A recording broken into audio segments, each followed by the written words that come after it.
बिस्मिल्लाहिर्रहमानिर्रहीम। बिस्मिल्लाहिर्रहमानिर्रहीम। मोहम्मद इस्लाम easy maths के साथ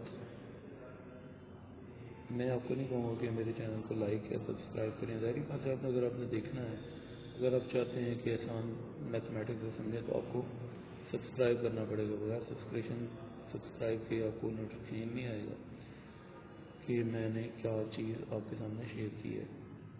तो शेयर आप करना चाहें तो कर दें दूसरों के साथ। शेयर करना सवाब का काम है, अल्लाह आपको फजर देगा। रब इश्रह ली सदरी वयस्सिर ली अमरी वहलुल उक़दतम मिन लिसानी यफ़क़हू क़ौली रब ज़िदनी इल्मा रब ज़िदनी इल्मा रब ज़िदनी इल्मा।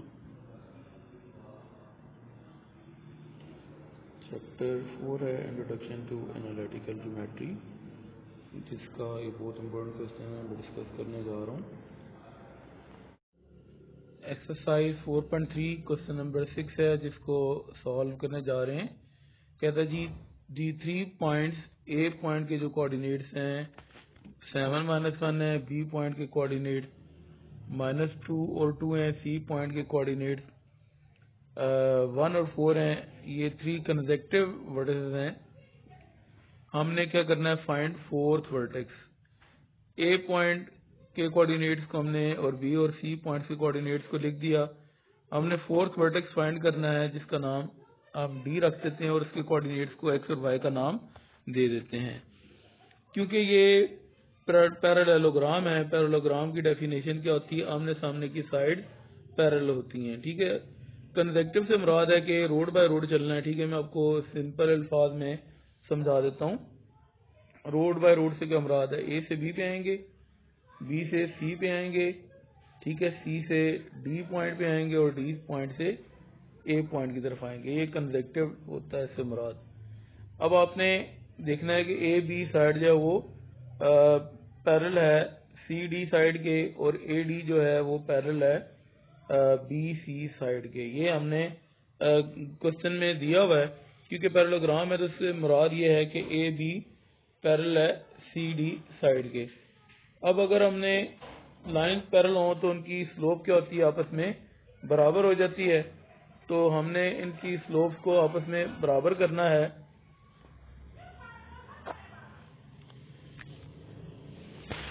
तो यहाँ पे आप देख सकते हैं slope of A B is equal to slope of C D.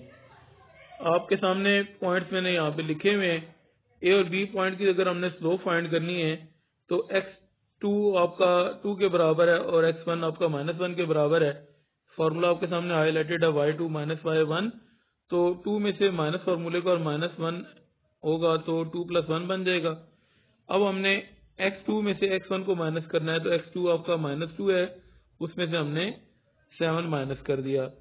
A B side की स्लोप का फॉर्मूला हमने अप्लाई कर दिया। अब साइड सी डी की स्लोप का फॉर्मूला, पहले अगर आप स्लोप सारी फाइंड करना चाहें ठीक है इस तरह, लेकिन आसानी हो जाएगी, साथ साथ स्लोप भी फाइंड हो जाएगी। और जो कंसेप्ट है पैरेलल लाइंस का, पैरेलल लाइंस अगर हों तो उनकी स्लोप आपस में बराबर होती है। तो आप इस कंसेप्ट को लेके चलेंगे तो स्टेप्स आपके शॉर्ट हो जाएंगे, क्वेश्चन भी कंप्लीट हो जाएगा और शॉर्ट भी हो जाएगा।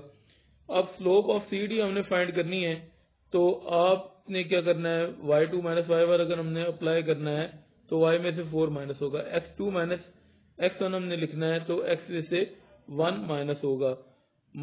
2 और 1 ऐड होके 3 हो जाएंगे, -2 और -7 क्या बन जाएंगे, -9 बन जाएंगे।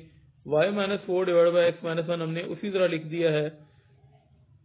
9 और 3 आपस में कट हो सकते हैं, 3 1 3 और 3 3 9, 1/3 साथ नेगेटिव का साइन, माइनस की पूरी वैल्यू चाहे माइनस नीचे की वैल्यू के साथ लिखा हो, दरमियान में लिखा हो या ऊपर लिखा हो, एक ही बात है।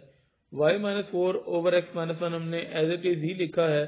अब इसको क्रॉस मल्टीप्लाई करते हैं, 5 3 है, बल्कि 3 मल्टीप्लाई हो जाएगा y - 4 के साथ, तो 3y - 12 बन जाएगा। और x - 1 जो है वो उसको मल्टीप्लाई होना है -1 के साथ। -1 को जब x - 1 से मल्टीप्लाई करते हैं तो -x + 1 आपके पास बन जाएगा। आपने दो वैल्यूज फाइंड करनी है, एक x और एक y, तो दो आपको वैल्यूज चाहिए होंगी।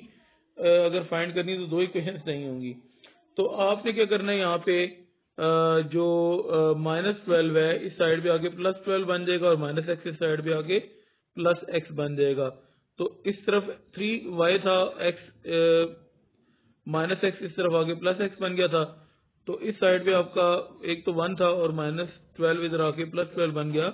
1 + 12 आपके पास क्या बन जाएगा 13x + 3y को हम अगर इस तरफ लिख दें इसमें कोई प्रॉब्लम नहीं है। एक इक्वेशन आपने फाइंड कर ली।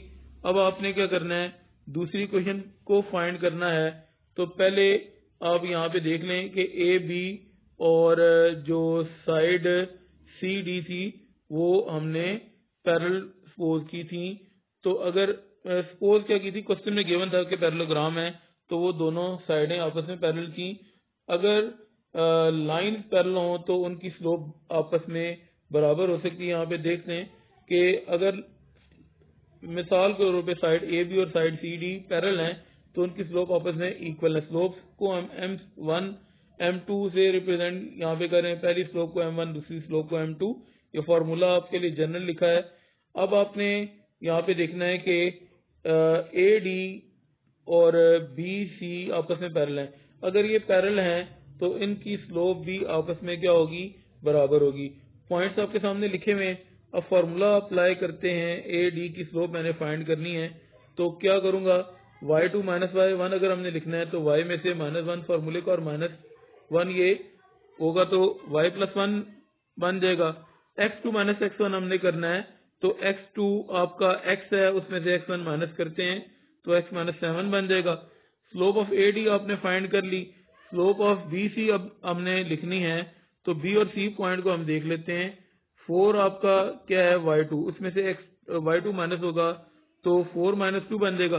अब आपने x2 - x1 करना है तो x1 आपका 1 है, x2 आपका -2 है तो 1 + 2 आपका बन जाएगा। y2 - y1 हमने अप्लाई किया था तो 4 - y2 बना था, x2 - x1 अप्लाई किया तो 1 + 2 बन चुका है।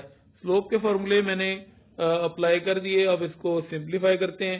x + 1 over y + 1 over x - 7 हमने एज इट इज लिखा है। 4 में से 2 माइनस होके 2 बन जाएगा और 1 में 2 ऐड होके 3 बन जाएगा।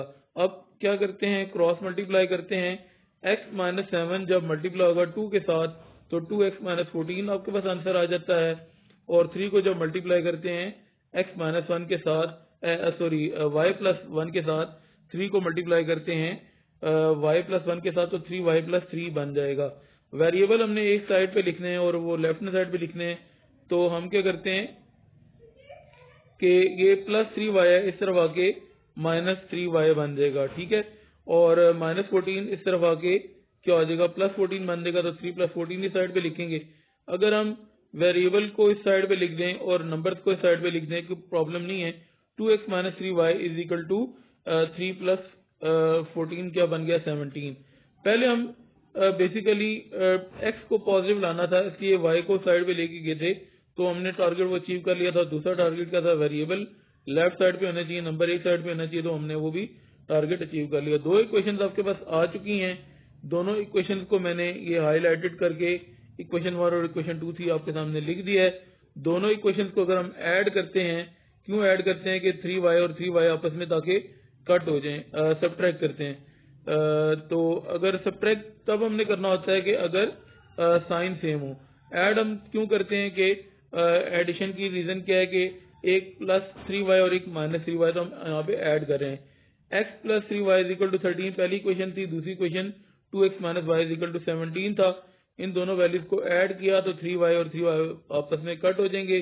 x + 2x क्या बन जाएगा, 3x बन जाएगा। 30 में 17 ऐड होके 30 हो जाएगा और x के साथ 3 मल्टीप्लाई हो रहा था, 30 के नीचे डिवाइड हो जाएगा, x की वैल्यू 10 आ जाएगी। x की वैल्यू 10 आई, आप किसी भी इक्वेशन 1 में या इक्वेशन नंबर 2 में पुट कर सकते हैं। इक्वेशन 1 आपके सामने क्या थी, ये आपके सामने हाईलाइटेड है, x + 3y = 13। तो x की जगह पे आपने 10 पुट कर दिया, +3y = 13 हमने एज इट इज लिखा है। अब इसको सिंप्लीफाई कर लेते हैं। 13 में से 10 इधर आके माइनस हो जाएंगे तो 3y इस तरफ बच जाएगा। 13 में से 10 माइनस होके आपके पास आंसर 3 आ जाता है। तो 3y के साथ क्या हो रहा है, मल्टीप्लाई, इस तरफ आके 3 के नीचे 3 डिवाइड हो जाएगा, ये पे इसका आंसर 3y = 3 था। तो y के साथ 3 मल्टीप्लाई हो रहा है तो 3 के नीचे 3 आके डिवाइड हो जाएगा और y की वैल्यू 1 आ जाएगी। पहले हमने x कोऑर्डिनेट लिखना होता है जिसकी वैल्यू आपके सामने 10 है, और y कोऑर्डिनेट आपने बाद में लिखना होता है जिसकी वैल्यू 1 है। तो आपने फोर्थ वर्टेक्स यहाँ पे पैरेललोग्राम का फाइंड कर लिया है।